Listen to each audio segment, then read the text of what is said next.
turatasha arapige imbere abasore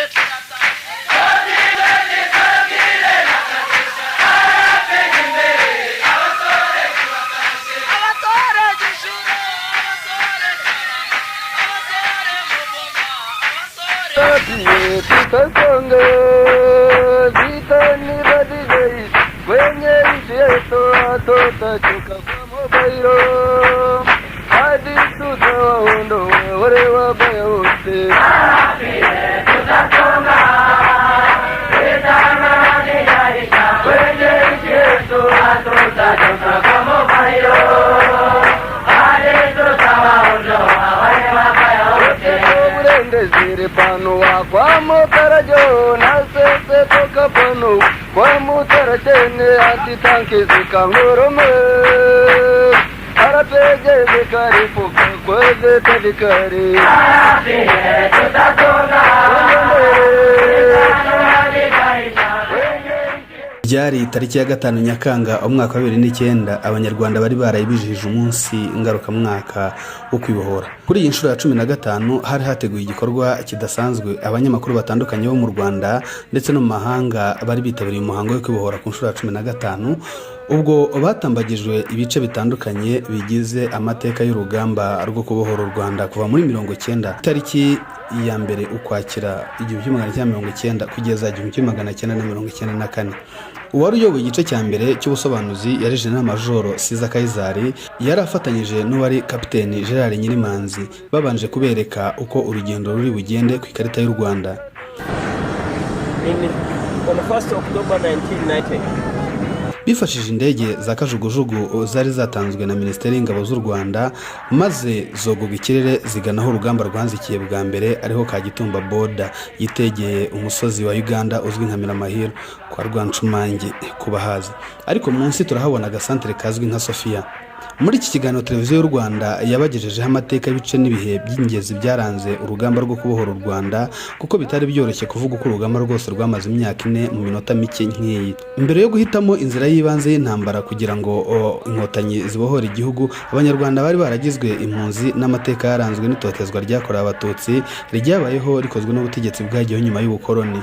Gusa aba banyarwanda b'impunzi bari baragerageje uburyo bwose bushoboka ngo barebe ko bataha, ibiranga kuko n'inzira imishyikirano ntacyo zagezeho namba. Aha tugeze ni Kagitumba ku mupaka ugabanya u Rwanda na Uganda mu majyaruguru y'Uburasirazuba. Kuri uyu mupaka ubona hakurya hariya mu birometero bikeya ni igihugu cya Tanzania, abaganayo bambukira ku mupaka wa Murongo na Kikagati kubahaza. Around this time, very interesting. 1st October tukigera Kagitumba, Gen Major Caesar Kayizari yarebye ku isaha maze agira ati: "Nukuri biratangaje. Muri aya masaha ku itariki ya mbere ukwakira ubwo abasirikare bari aba RPF inkotanyi aribo RPA bambukiye kuri iki kiraro." Ngira ngo umuntu yumve amateka y'urugamba rwo kwibohora rwatangiye ku itariki ya mbere ukwakira 1990, ni ngombwa ko duhera hano ni umupaka wa Kagitumba. Aha ni isasu rya mbere ryarasiwe mu masaha hafi ya 3:30 za mu gitondo. Abasirikare bateye batukano hakurya Bugande bakaba barabarirwaga hafi 70, basanze hano hatarinzwe bihagije ku buryo mu minota 5 kugeza ku 10 bari bamaze kuhafata. Aba basirikare 70 bari bakuriwe n'abandi bari baturutse ingabo z'igihugu cya Uganda. Gusa umugambi wari umaze igihe ucurwa. Abari abasirikare bakuru bari muri NRA National Resistance Army b'abanyarwanda bari bamaze iminsi basuganye bene wabo rwihishwa babimurira mu bice by'uburengerazuba bwa Uganda. Abo ni nabo babimburiye abandi muri uru rugamba. Gen Kayizari ati: we had those who are officers had the pips of NRA. This river carried them and the IDs. Abari bafite amapeti y'igisirikare cya Uganda bakigera kuri iki kiraro bahise bayaca ku ntugu zabo, maze bose bayanaga muri uyu mugezi w'umuvumba atembanwa n'Akagera, maze ubwo dutangira urugendo rw'ubuzima bushya. Ntabwo byatworoheye kumenya izina rishya ari ryo APR, kuko twari tuvuye muri NRA ku buryo tugeze hano imbere Kanyonza werekeza Rwentanga. Somebody said RPA and we, what is this one? But we knew we were all Rwandese and they said enough of being a refugee. Umuntu yaravuze ngo turi RPA, twese turamureba tuti RPA. ariko twari tuzi ko turi abanyarwanda, ibyo byo nta gushidikanya. Iki gikorwa cyo kwitandukanya n'igisirikare cya NRA cyagaragaje inyota abanyarwanda bari bafitiye igihugu cyabo, nyamara benshi ntibari bakanakigezemo. Nubwo byatwaye inkotanyi iminota itarenze 10 gufata Kagitumba, ariko nyuma y'amasaha 24 gusa ingabo za RPA wari umugaba wazo yitabye Imana, maze urugamba rufata indi ntera itari nziza. Major General Gisa Rwigema Fred yaguye ku rugamba ku munsi wa 2 w'intambara tariki ya 2 Ukwakira umwaka w'1990. Uto hari kuri kare gasozi ngira ngo ahise imubona ko ari kamanda, kuko zira modoka nyinshi zari modoka z'Abafaransa zifite ibyazo bakuruye, bahita baramurasa n'ishasu rya mashini ganjye mitrailleuse ahitapfa. Urumva abasirikare bacitse intege, n'ibyo nababwiraga, barababaye kandi twagombaga kubihisha kugira ngo twese tudacikira intege cyarimwe, kubera ko twari tukiri ku rugamba.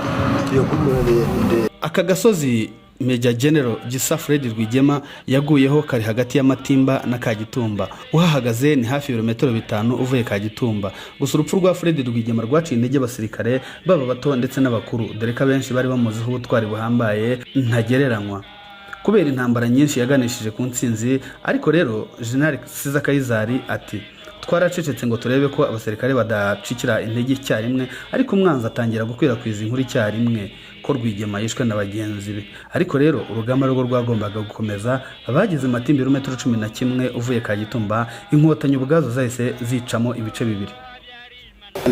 So one group from here went to attack the town of Nyagatare. We shall fly over Nyagatare, and another one went to Gabiro.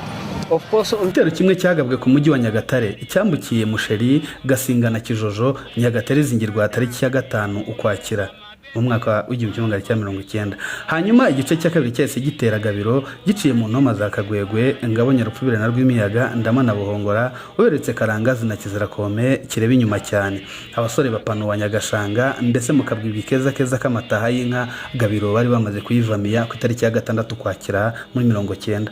Ibi birindiro byombi byari bifitiye umumaro uru rugamba, kuko nka Nyagatare yari ifite ububiko bw'ibiribwa birimo amavuta n'ibindi, dore ko hari n'ahatunganyirizwaga ubuki ndetse n'ikaragiro ry'amata. Byose byari bikenewe ku rugamba. Hanyuma Gabiro yari ibitse ibikoresho bya gisirikare byinshi, ndetse ikanagira icumbi rya perezida ryitwa Presidential Lodge. Gutera Gabiro byatumye isi yose imenya uburemere ndetse n'ubutwari bw'inkotanyi, kandi bihangayikisha Habyarimana kuko abenshi bari bazi neza ko ari igicumbi cya ba mukerarugendo. Ibitero by'inkotanyi Gabiro byahungabanyije ubukerarugendo cyane, kandi biragenda bikangura Habyara abura amahwemo. Dusubiye inyuma gato, twababwira ko inkotanyi zijya gutera ziturutse mu mirambi migari y'Umutara zari zizeye ko abaturage bazazishyigikira cyane. Byongeye kandi kuba icyo gice cyari pariki, bari bizeye n'ishyamba ryo kwihishamo, hadasigaye gukoreramo imyitozo ya gisirikare ku basirikare bashya binjiraga mu gisirikare cy'inkotanyi, cyangwa se amahugurwa yisumbuye ku bari bagisanzwemo. Ziriya nyamaswa kandi ziribwa nk'impara, inyemera, imbogo n'izindi zari kwiyambazwa mu kurwanya inzara, ndetse n'uruzi rw'Akagera rwagombaga kwifashishwa. Buriya kandi Umutara wari uzengurutswe n'ibihugu byari kuvamo abayoboke b'inkotanyi ku rugamba baturuka i Burundi, Tanzania, Uganda, yewe n'u Rwanda hagati. Ibi byose ariko ingabo za RPA zaje gusanga bitazafasha inyungu z'urugamba nk'uko babikekaga, kuko imiterere y'Umutara yorohereje umwanzi kugeza kuri tera ibitwaro bya kirimbuzi byihuse, kandi ibitero by'indege nabyo ntago byoroheraga inkotanyi kuko nta misozi yo kwihishamo yari ihari. Izo ndege z'intambara kenshi zakoreshwaga n'ingabo z'Ubufaransa zatabaye Perezida Habyarimana wari wamaze gutakira mugenzi we François Mitterrand, hanyuma kitabwa n'umuhungu we Jean Christophe Mitterrand wari ushinzwe serire ya Afurika. Ariko rero nyuma y'iminsi 3 urugamba rutangiye, ubwo ni kuwa 4 Ukwakira 1990, Ubufaransa bwese bwohereza igitaraganya ibikoresho n'ingabo ndetse n'indege zirimo n'akajugujugu zitwa Gazelle helicopters. We are here on 2nd and the 1st they had already intervened. Zahise zigaba urugamba tariki ya 6 Ukwakira 1990. Ubirigi ntabwo nabwo bwasigaye bwohereje ingabo. Ako kanya igitaraganya abazayirwa nabo uwitwaga umubyeyi wa Zaire Mobutu Sese Seko kuko Ngwendo wa Zabanga yise atabarana ingoga. Abatabaye umuturanyi yohereza division speciale. aba bo ntabwo bari intwari ku rugamba, ariko umubare wabo byonyine watumye urugamba ruhindura isura.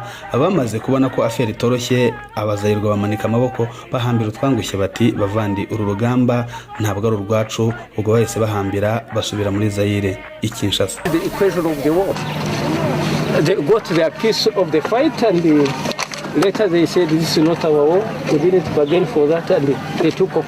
But twebwe tariki ya 2 twari hano, ariko tariki ya 4 bo bari bageze i Kigali, kandi ku itariki ya 6 bari bageze ku rugamba. Nyuma yaho inkotanyi zitakarije abarwanyi benshi barimo n'abakuru b'ingabo, byabaye ngombwa ko bahindura imiterere y'urugamba. Ariko hagati aho iyi gahunda yo guhindura imiterere y'urugamba yafashwe n'umuyobozi mushya w'inkotanyi Paul Kagame.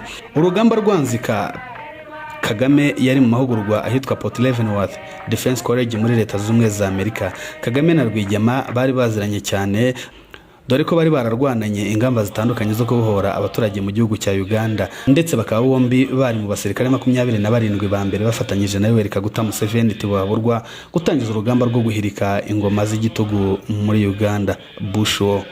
Hashize iminsi mike Kagame atumva amakuru ya Rwigema, aho yari ari ku ishuri. Paul Kagame yaterefonnye inshuti y'Ikamara amusaba kuza mu Rwanda, akabwira Fred Gisa Rwigema ko akeneye kumuvugisha kuri telefone, cyangwa se bitashoboka iyo ntumwa ikemeza Kagame ko y'ubwayo yibonaniye na Rwigema. Iyo ntumwa yajyanye inkuru y'akababaro ivuga ko General Fred Rwigema koko yitabye Imana. Akimara kumva ayo makuru, Kagame yahise afata umwanzuro igitaraganya wo guhagarika amasomo aho yari ari muri leta ya Kansas, maze aza kwambarira urugamba. Nkuko nari nabigarutseho, niwe wafashe inshingano zo guhindura amayeri y'urugamba, bitewe nuko yasanze abasirikare bari bameze nkuko yabitangarije Stephen Kinza, umwanditsi w'igitabo kivuga ku buzima bwe cyitwa A Thousand Heroes. Perezida Kagame yaravuze ati, nkigera ku rugamba nahamagaje inama y'abakomanda, ariko mbabonye bintera agahinda, bari baracitse intege bikabije. and that's when President Kagame came and said, no, these attacks are not acceptable. The way you are dying, very few of you may see the end of the year. So yaraturebye aravuga ati, uburyo murimo gupfa uyu mwaka wazashira mwese mwashize. Mu ntambara yo kubohora igihugu cya Uganda, Paul Kagame yagaragazaga ko ari umuntu utekereza cyane kandi vuba mbere yo gufata umwanzuro, intwari ku rugamba kandi udashobora kwihanganira amafuti. Yashimangiraga umuco wo kwiyubaha no kubahana. Ibi rero nibyo byatumye agirwa icyizere, ahabwa umwanya mukuru w'ubutasi ubwo intambara ya Uganda yarangiraga mu mwaka wa 1986. Kubera ubwo burambe mu ntambara z'inyeshyamba cyangwa se guerrilla warfare mu cyongereza, ubumenyi buhanitse mu by'ubutasi ndetse no kumenyana n'abantu benshi ku isi mu rwego rw'akazi, byatumye nanone Paul Kagame agira amahirwe, ubuhanga n'ubumenyi buhanitse mu kuyobora urugamba. Nubwo hari bamwe bamurushaga ipeti rya gisirikare, nyakubahwa Kagame yari afite impano y'ubuyobozi ku buryo bose bavuze bati, reka tumutegereze, ari mu nzira, nagera hano araza kudufasha gusubiza ibintu mu buryo. Kandi koko niko byagenze, yasanze tugeze habi umuntu yakwita mu rujijo. While there were even other guys who are senior than him in the military, His Excellency Kagame commanded that kind of a leadership respect within them. So they said last year actually found us we were in tatters, in total confusion. Ubwo akigera ku rugamba hagati y'itariki ya 12 na 13 Ukwakira 1990, yahise abona ko umutara utazatuma inkotanyi zigera ku ntego kubera ikibazo cy'imiterere yawo. Mu nshingano yari afite harimo kuramira no gusuganya abasirikare bari basigaye kubyutsa morale no gukomeza umurongo w'intambara. Yahise yimurira abasirikare be mu birunga, maze atangira intambara y'inyeshyamba, ariko akoresha amayeri n'ubuhanga mu bya gisirikare, ndetse bamwe muri bo abenshi bakoraga batazi n'impamvu yayo. Now, the strategic leader, our leader, President Paul Kagame, Umuyobozi wacu Perezida Paul Kagame yari afite ubumenyi bugezweho mu bya gisirikare no kuyobora urugamba. Yajyaga yohereza ingabo mu birunga, zamara gutera umwanzi akihutira kuzihashya, maze ubwo umuyobozi wacu akongera akabayohereje izindi ngabo mu mutara. Umwanzi mu gihe arimo kurwanya abari mu birunga akumva ibindi bitero hirya no hino mu gihugu. Ese ubwo hagati y'1990 n'1991 cyari igika cyo kuyobya umwanzi, maze akatubwira ati, nimujye ahamaze mugaruke hino, mumanuke muzamuke musubire hirya. Twebwe n'abasirikare twajyagaho atubwiye, kuko akenshi twe tutazi n'impamvu, ariko we azi icyo akora. As a military concept, we didn't know what we were doing. But for him as a military strategist, he knew he was employing the modern concepts of military warfare. Igice cya kabiri cyo kubohora u Rwanda cyatangiranye n'igitero cya Gatuna bagana Rwempasha. Kubera imisozi ingabo za Habyarimana ntabwo zabasha gukoresha ibitwaro binini, ndetse n'ibitero by'indege ntabwo byari gukomeretsa benshi nko mu Mutara. Hari kandi hafi ya Kigali ibirometero 80 gusa, ndetse hakaba n'umuyoboro wa leta ukomeye mu by'ubukungu ku buryo iyo nzira ifashwe yahitaga ihungabanya ubukungu bw'igihugu. Aha kandi hari hafi y'umujyi wa Byumba wari isoko ya byinshi bikenerwa na leta, byinshi birimo n'intwaro. Amaze kwimurira ingabo mu birunga byafashije bamwe kuruhuka gato batangira imyitozo, ariko nanone abinjira mu gisirikare cy'inkotanyi bakomeje kwiyongera cyane. Aya mashyamba yo mu birunga yatumye akazi kagenda neza nta nkomyi. Abayoboke ba RPF inkotanyi basabwaga iby'ingenzi birimo kwitonda, kubaha no kudateshuka ku ntego. Mu byaha bikomeye umusirikare yashoboraga kuba yakora harimo kunywa inzoga, gukoresha ibiyobyabwenge, kwica, gufata ku ngufu, kwiba cyangwa se gutoroka.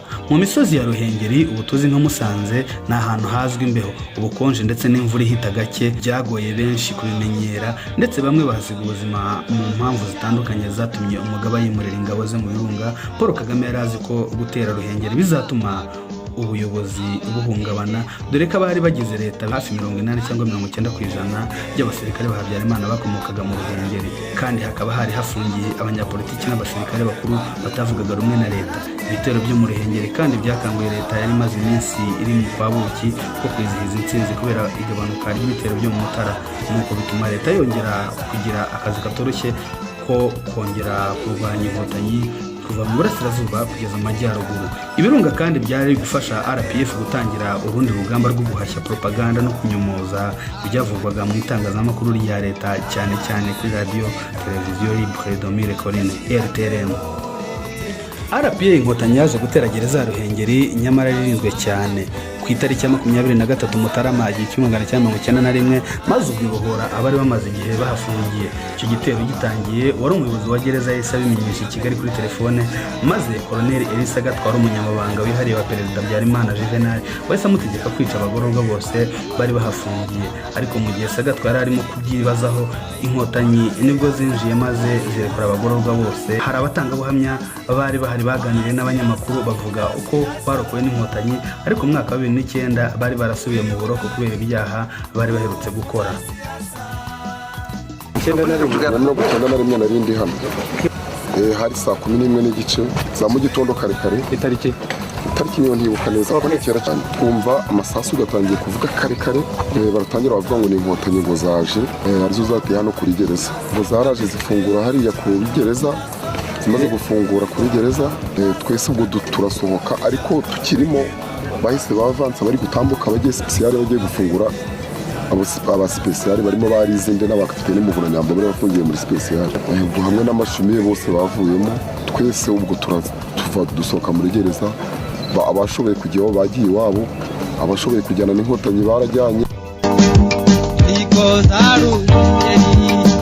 Kubohora baboshe abenshi bo muri bo batahaga inkotanyi, basingiza inkotanyi, iterera hejuru bavugira icyarimwe, atihoye inkotanyi Kagitumba yinjiwe, Umutara wafashwe na Gatuna yinjiwe, ibirunga byafashwe, Ruhengeri twayitunze, oye inkotanyi. Icyo gihe bagufungiye iki? Icyo gihe bagufungiye iki? Ubufungiye icyo gihe nari n'umurari narikoraga mu garaje nza kuza ndi kwese ikinza kugonga umuntu bankata imyaka 5. Ubu ngubu ni ku kindi kibazo cyerekeranye kuba ngo n'ubujura bwerekeranye n'amafaranga, ikibazo cy'ubujura cyerekeranye n'amafaranga. Garutse mu ryari ubu nyuma yaho ngaha ku iki cyamfungiwe, ku cyamfungiwe nagarutsemo ku itariki 2001 ku itariki 5. Inkotanyi ubwazo zaratubwiye ziti muze tugende, abantu bene wanyu bataza kubica mukazi gusa muze tuzamuke.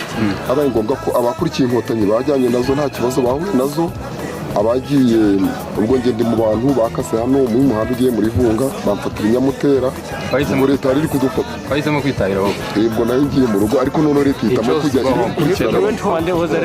ntabwo nakageze mu rugo. Icyo gitero cyakibuka ndacibuka mu gake ko kwamaze igihe kirekire ngo baraje mu gitondo kare hano habaga imbunda yabaga hano kuri impuza imiteriyezo yabaga hano kuri gereza bamaze bagwana nabo n'uruhanga ku mbunda tugende ntara izamuna ndi umukwizi ndetse ibiryo ubwo tugiye twumva gereza yose bayizengurutse.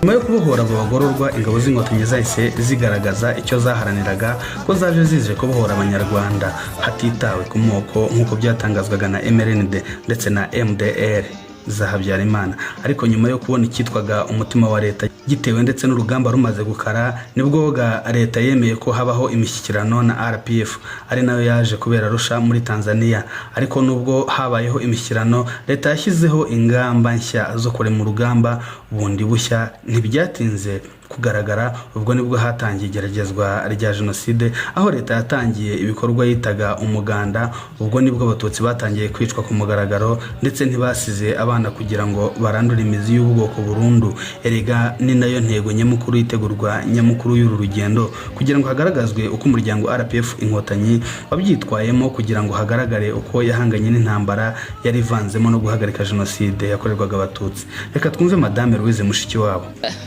Tuza rero kumvikana na ADF dutegura runo rugendo, twumvikana ko ruzaturuka Kagitumba hakagenda bahagarara n'ahandi hantu tubona hafite igisobanuro gikomeye kijyanye n'intambara yo kubohora igihugu, hanyuma kuva ku Murindi kuza kugera kuri Sende, naho hakaza iyindi nkuru yo kwibohora ariko ivanzemo n'ibyo byo guhagarika jenoside.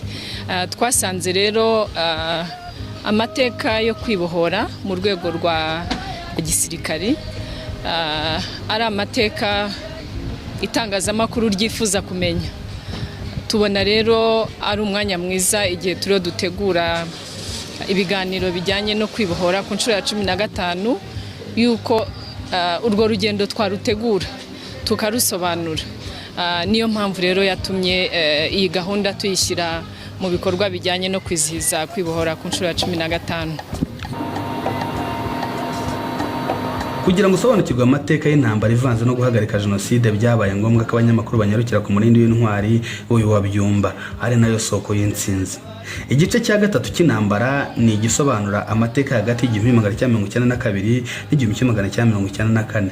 Mbere gato ya jenoside yakorewe abatutsi, inkotanyi zaje gushinga ibirindiro byazo bikuru ku Murindi, kuko hari hagati y'ibice inkotanyi zari zimaze gufata ari by'Umutara, Byumba na Ruhengeri. Aka gace ni cyahoze ari Byumba, niho hari uruganda rw'icyayi cyiza cyari kizwi ku isi hose nk'icyambere.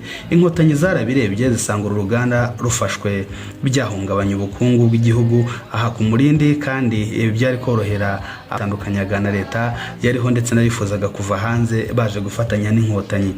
Aha ku Murindi kandi basanze wari umugabo w'ingabo mu mwaka wa 2009 wari witeguye kubabwira ibice by'ingenzi byaranze urugamba rwo kubohora u Rwanda, cyane cyane ubwo ingabo zimukiraga mu birunga kugeza zitsinze nyuma yo guhagarika jenoside. Paul Kagame atangira kuyobora urugamba rwo kubohora igihugu yazanye agashya mu mirwano, ubwo yigishaga abasirikare uburyo bwo kwirinda hakoreshejwe indake. Imwe muri izo ndake kugeza na n'ubu iracyariho ndetse iracyitaweho nk'urwibutso rw'amateka y'intambara yaganishije ku ntsinzi. Nitwa Mukarugo Julienne, nk'abashinzwe sekirite mu ruganda rw'icyayi rwa Murindi, nk'abashinzwe no kubungabunga umutekano ku ndake hari y'umuyobozi mukuru wacu yabagamo mu gihe yapangaga intambara. Ifite ikivuze kuko ni amateka y'isoko y'intsinzi ku Murindi w'intwari. Ni kuvuga ngo kugira ngo amateka yacu akomeze amenyekane y'umuyobozi wacu aho yapangiraga intambara. Ahandi hantu haje kuba ahantu nyaburanga cyane cyane ku bijyanye n'intambara yo kubora iki gihugu ni hano ku Murindi w'intwari, hanyuma haje kwitwa isoko y'intsinzi. hano muri indaki ipima hafi metero 5 kuri 3 akaba ariho umuyobozi w'urugamba icyo gihungu akaba ari perezida w'iki gihugu yayoboraga urugamba ndetse rimwe na rimwe akaba yarajyagamo igihe ibitero biturutse hejuru byaga bikaze. uwari umugaba w'ingabo Gen Kabarebe yatambagije abanyamakuru ari nako abasobanurira akamaro k'indake mu ntambara.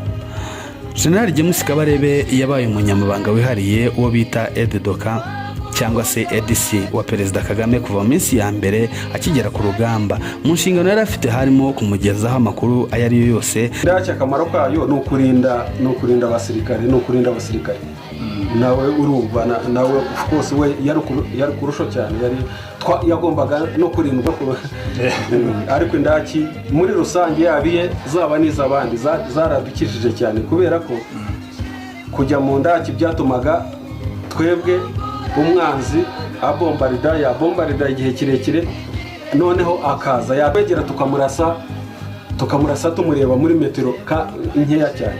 Mwatangiye kuzikoresha nyuma?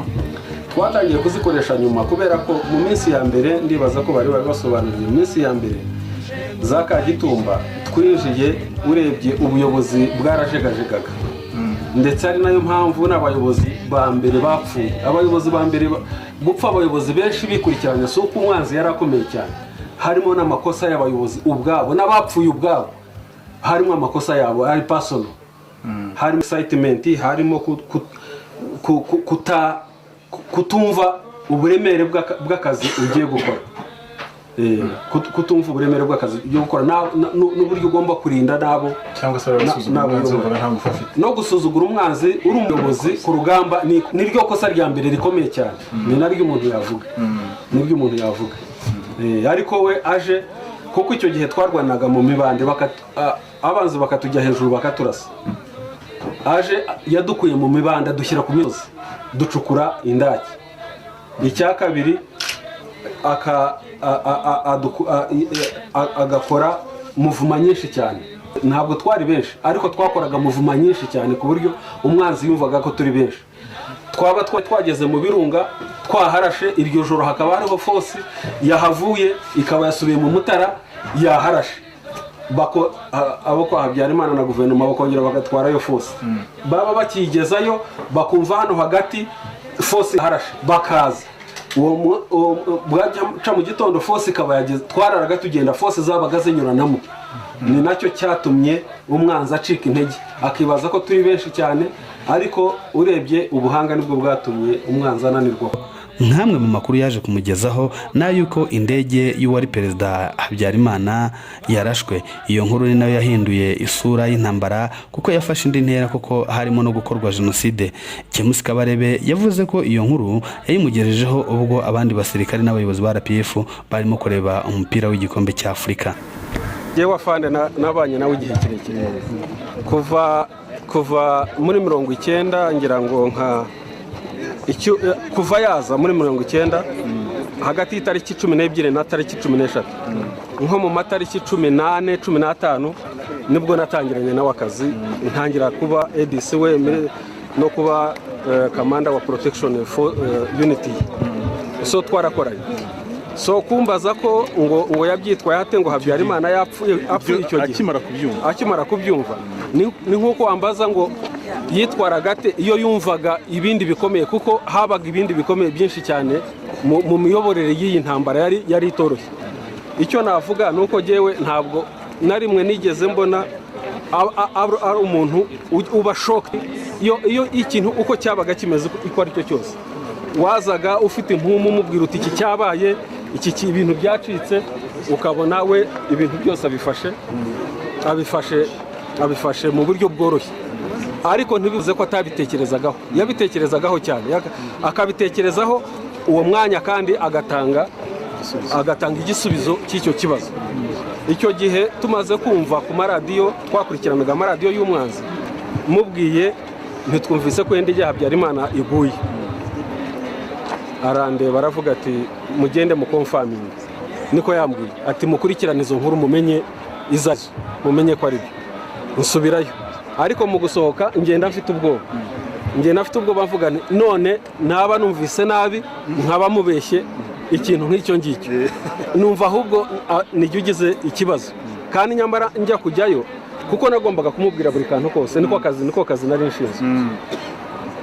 Ariko nsubiyeyo nabaga hepfo hariya, noneho nari mfite kantene ka RTM na Radio Rwanda inshyiraho, noneho mbyumva neza, numva bakomeza babisubiramo, noneho mbaza na kamandazi bari imbere n'abari hano abasirikare bumvaga inkuru zitangwa hagati ya unit ya XFR ya FAR, nabo barabivuga ko ngo indege y'umubyeyi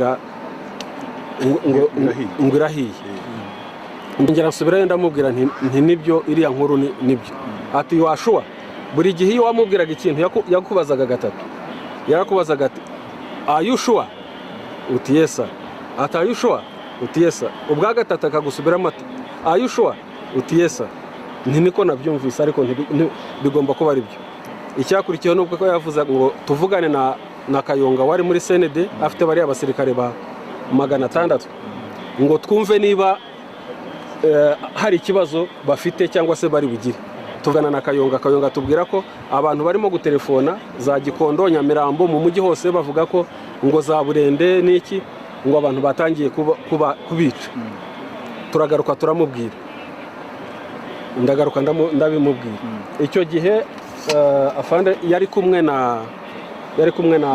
n'abakadazi ba RPF bakuru ba commissioners n'abandi bakadazi, arambwira ngo mpamagaze ba kamandazi bandi bose baze mu nama, ba commanders baze mu nama. Ubwo ni ba sector commanders. Bahageze zari nko masaa 6 saa 7 bahageze dukora inama. Ariko inama ya mbere twakoze yadukoresheje His Excellency yaravugaga ati tugomba kumenya iyi situation ikurikirana, ariko icyangombwa nuko twashyira forces standby, kubera ko information ituruka i Kigali kwa Kayonga nuko mu mujyi batangiye kwica abantu. Therefore mwebwe nimushyire forces standby. Nta nubwo inama yatinze, aba officers bahise basubira mu unit yabo, units ziba standby. Ubwo mu gitondo ubwicanyi bwarakomeje, ubwicanyi bukomeje. Icyo yakoze yavuye hano agenda avugana n'abasirikare, noneho aho bari ababwira ati dore ubwicanyi bwatangiye, genocide yatangiye, mbere twari twiteguriye amahoro, ariko ubu ngubu mission igiye guhinduka, turarwana n'umwanzi ariko tujya no kurengera abantu. Ubwo hashize nk'iminsi, ngira ngo nk'iminsi 2, itariki 6, itariki 7, 8 force zari zitangiye kumuvinga. Ubwo twese turajyana nawe, twese tuvana nuko twahavuye, twese turagenda tujya i Kigali. Ubwo twagiye access y'i Kigali, abandi bajya side access ya Ruhengeri, abo mu Mutara bajya access ya Kibungo, Bugesera no gukomeza za Gitarama ni Butare. Igice cya kane cy'intambara yo kubohora u Rwanda ni hano gitangirira. Ni ibihe byari bikomeye kuko usibye intambara bari bamaze kumenyera, haje kwiyongeraho kwihutira guhagarika jenoside nk'uko Gen Kabarebe yabivuze. Nyuma y'iyo nama n'abandi bayobozi ba RPA, nibwo ingabo zose za RPA zabarirwaga mu 2019 zarwanye zisatira umurwa mukuru wa Kigali, aho ubwicanyi bwakorerwaga ku mugaragaro, ndetse byaro kugira ngo bihutire gutabara ingabo 600 n'abanyapolitiki ba RPF bari bacumbitse muri CND, ari naho ingoro y'inteko ishinga amategeko imitwe yombi ikorera. Bajya guhitamo gucumbika kuri CND byatewe nuko imiterere yaho yari gufasha ingabo kwirwanaho mu gihe zaba zitewe. Iyi nzu nayo yubatse mu buryo yagereranywa nk'indake kubera gukomera kwayo.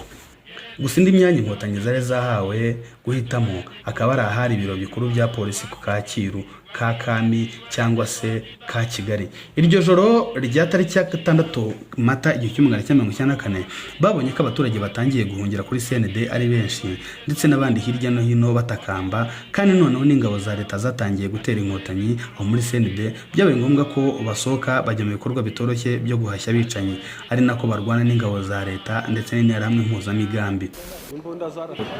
Aha rero niho hari mu buryo bwa gisirikare, niho hantu wabonaga afite icyo haruje ahandi kuba umuntu yahitamo kugira ngo ahashyire ingabo. Nubwo twari mu bintu byarusha, ariko twari mu bintu confiance itaraza neza ntabwo washoboraga kwizera ko bizarangira neza se kandi koko nk'uko byaje kurangira nabi ko bizarangira neza se kandi koko nk'uko byaje kurangira nabi. Ibyo bikorwa by'ubutabazi byaje kurokora benshi ubundi bari kwicwa. Ubwo bwitange ntagereranywa bw'ingabo za RPA bwatangaje cyane wahoze ari umuyobozi wungirije General Anyidoho. Ati nyuma y'aho ubwicanyi na jenoside bitangiriye, abasirikare ba RPA bateye ubona bafite umurava na discipline bidasanzwe. Ati nta mushahara bafataga ariko bari bafite icyerekezo kimwe, bari maso amanywa n'ijoro. Anyidoho ati ubuzima bubi ntibwigeze bubatesha intego yabo. Agasoza avuga ati guharanira kugira igihugu biti wabo nibyo byatumye bagera ku ntsinzi. Nubwo ubutwari no kwitanga bya RPF inkotanyi byakomeje, ntibyabujije abicanyi gukomeza umugambi wabo ku buryo byatwaye andi mezi 3. Ubwo ku ya 4 Nyakanga 1994 ingabo za leta zaneshejwe burundu, maze RPF ifata ubutegetsi itangira urugamba rwo kunga no guhuza abanyarwanda. Nyuma y'uru rugendo wari Minisitiri w'itangazamakuru Madame Louise Mushikiwabo yabwiye abanyamakuru ko ibisobanuro by'abayobozi ba RPF byatumye abanyamakuru bagira ishusho itandukanye niyo bamwe bari bafite. Byatugaragarije cyane cyane nkatwe Minisiteri y'itangazamakuru ishinzwe gutanga amakuru no kugaragaza aho igihugu kigeze. Twasanze byaragize akamaro ko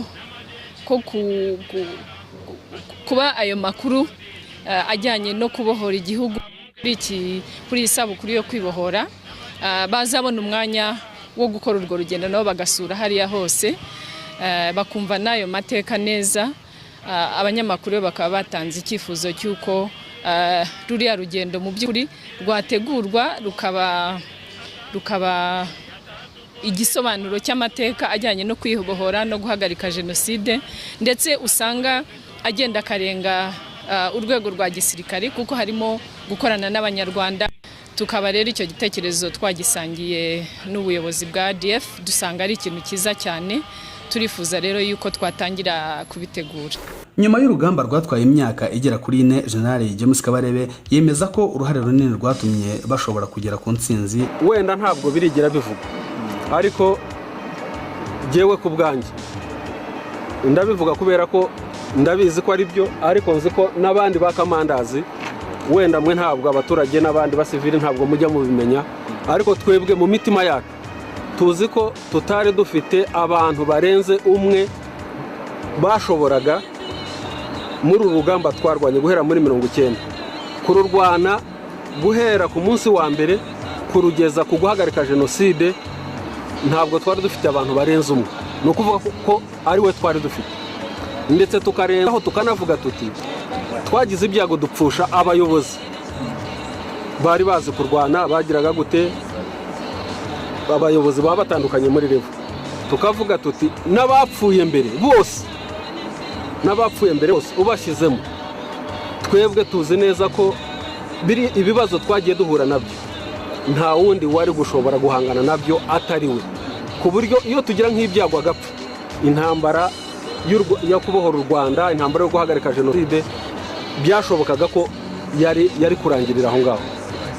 Niko tubyemera twe nko mu gisirikare, muri RDF, muri RPA, niko tubyemera. Kandi koko ni nabyo, ni ibibazo twahuye nabyo, haba ibyari mu gisirikare cyacu ubwacu kuko organizinga abasirikare ngo barwane umunsi, iminsi 2, umwaka, imyaka irenge, bapfa ntubahemba, siki nta kindi, ni motivation, ni discipline, ariko no kubapangira izo ntambara kandi zitoroshye. Abantu bibaza ko imyaka 4 twarwanya ari intambara yo kurwana gusa wirukanka ku misozi. Ni intambara yari ikomeye cyane, ni intambara ushobora kwita attrition.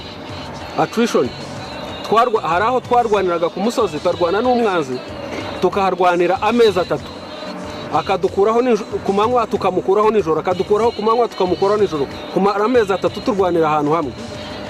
Hari ibibazo biri intano mu muryango, muri FPR, hari biri muri ntuza kubanaginga muri RPA, hari biri mu gihugu, hari biri mu region, hari biri ku international level. Ni ibibazo byari bikomeye cyane.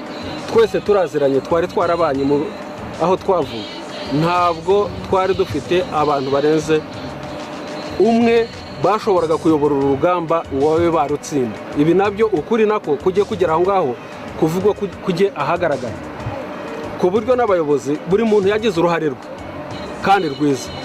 Bararwanya abantu bacu, bararwanya ku buryo n'ibibazo twagize mu minsi ya mbere dupfusha abayobozi guhera hejuru uko bagiye bakurikirana. Akenshi wasangaga barapfuye kubera n'amakosa bakabaye baririnze ntibanapfe.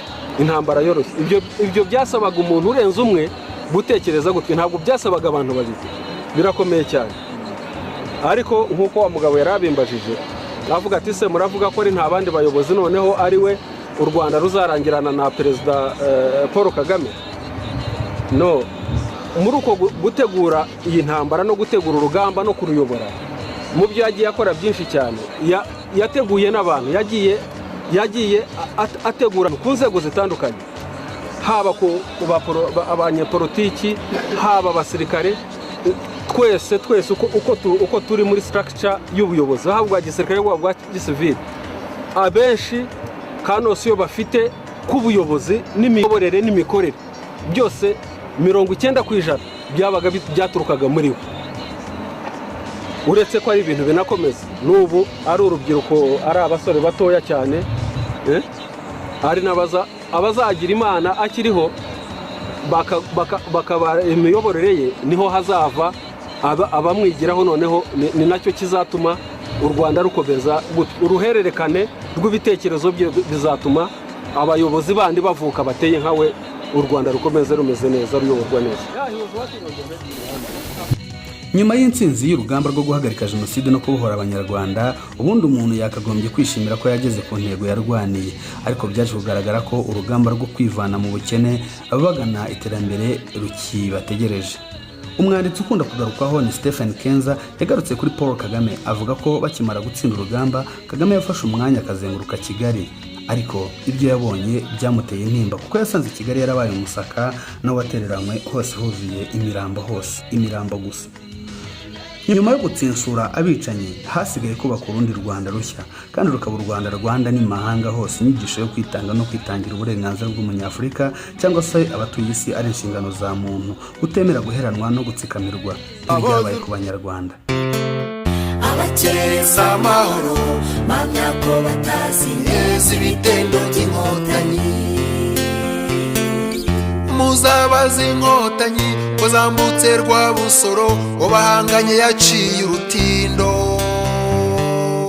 Muzabaza inkotanyi uko zafashe Rebero, abahungu bakorora ingayo. Abakeza amahoro mamya ko batazi neza ibitendo by'inkotanyi, abakeza amahoro mamya ko batazi neza ibitendo by'inkotanyi. Muzabaza uko inkotanyi zinjiye Kabgayi ku ya 2 Kamena, abo zasanze barirutsa kubera ku buzima bwari bugiye kuzima. Muzabaza uko inkotanyi zinjiye Semporo, urugamba ruhinanye 16 Kamena, abo zahasanze impundu zaravuze. Niyo mpamvu mba ndirimba ukumva mvuga inkotanyi n'ubuzima. Mbese mwigeze mumenya ingabo 600 zabaga muri senide Rukaga? Mbese mwamenye icyo zakoze kizigenza maze kuziha amabwiriza ati bahungu banjye nimugerageze mukora ibishoboka byose ku kiguzi cyari cyo cyose, wenda mutange n'ubuzima ariko ayo maraso arekeraho kumeneka. Imiheto barayegura ndake bazisohokamo, ibikorwa biratangira. Imiheto barayegura ndake bazisohokamo, ibikorwa biratangira. stade Amahoro abari bahahungiye bazabaha ubuhamya, ikibuga cya Kanombe bazaperereze bazabaza uko cyafashwe, abakereza amahoro bamya ko batazi neza ibitendo by'inkotanyi, ikiguzi cy'amahoro ubu cyashyizwe ku giciro gihanitse,